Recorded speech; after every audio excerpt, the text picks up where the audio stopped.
গোল পোস্টে দাঁড়িয়ে আসলে যেভাবে কাল বাংলাদেশ দলকে রক্ষা করেছে একের পর এক গোল হওয়া থেকে, আপনি কি এমিলিয়ানো মার্টিনেজের সাথে তার তুলনা করতে চান কিনা? আমি প্রথমে ধন্যবাদ জানাবো আমাদের কোচ পিটার বাটলারকে, যে ওনার সাহসী একটা উদ্যোগ মিলিকে আপনার দেওয়া, কারণ মিলি আপনার ইন্টারন্যাশনাল ম্যাচ রূপ নাই তো সবসময় খেলে থাকে। চীন কিন্তু মানে খুব সারপ্রাইজ হয়েছে, তার কোনো পরিকল্পনাই ছিল না। সবাই আপনি সারপ্রাইজ এটা যে মিলিকে দেওয়া ওনার সঠিক সিদ্ধান্ত ছিল, এবং মিলিও কালকে দুর্দান্ত পারফরমেন্স করেছে। আর আমার এখানে একটু আজকে একটা জিনিস আমার মনে পড়ে যাচ্ছে, যে মিলি একটা সময় যে কোনো কারণেই আপনার গ্রামে চলে গিয়েছিল। ওই সময় আমি আর্মি মহিলা টিমের কোচের থেকে ক্যাম্প থেকে বের হয়ে গিয়েছিল, এবং আমিও সেনাবাহিনী দলের মহিলা দলের দায়িত্ব নিয়েছিলাম।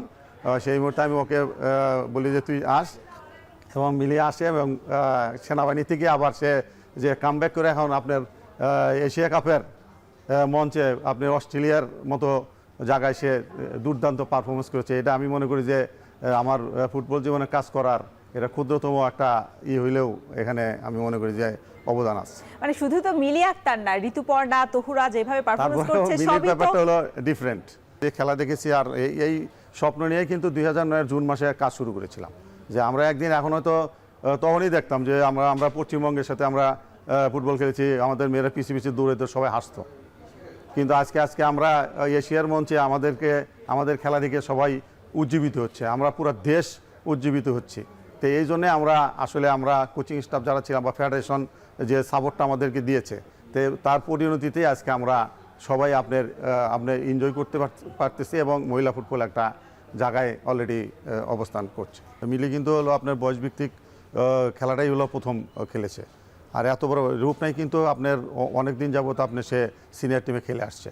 তো হঠাৎ করে এত বড় চায়নার এগেনিস্টে আপনার মিলিকে দেওয়া, তো ওনার মিলির ভিতর অবশ্যই ভালো কিছু দেখেছে বলেই ওনার একটা সাহস নিয়েছে, এবং মিলি সেটা ক্লিক করেছে। মিলি কোচের আপনার যে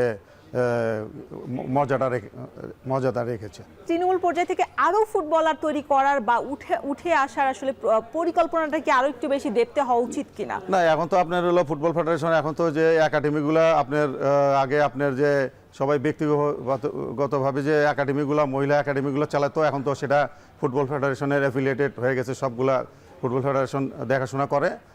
আর আপনার বয়সভিত্তিক টুর্নামেন্ট আমরা আগে যেভাবে জেএফ কাপ, ইউনিসেফ কাপ, যেমন প্রীতি ইউনিসেফ কাপ থেকে আসছে, আপনার হলো ঋতু জেফে কাপ থেকে আসছে, তো এই টুর্নামেন্টগুলো তো হচ্ছেই, ওখান থেকে তো প্লেয়ার আসছে। আর আমি মনে করি যে এখন যে একাডেমিগুলো বাংলাদেশে আছে, অনেকেই খুব তৃণমূলভাবে পর্যায়ে কাজ করতেছে, ফুটবল ফেডারেশন তাদেরকে সহযোগিতা করতেছে। এখান থেকে আমি মনে করি যে আরও ট্যালেন্ট বেরিয়ে আসবে।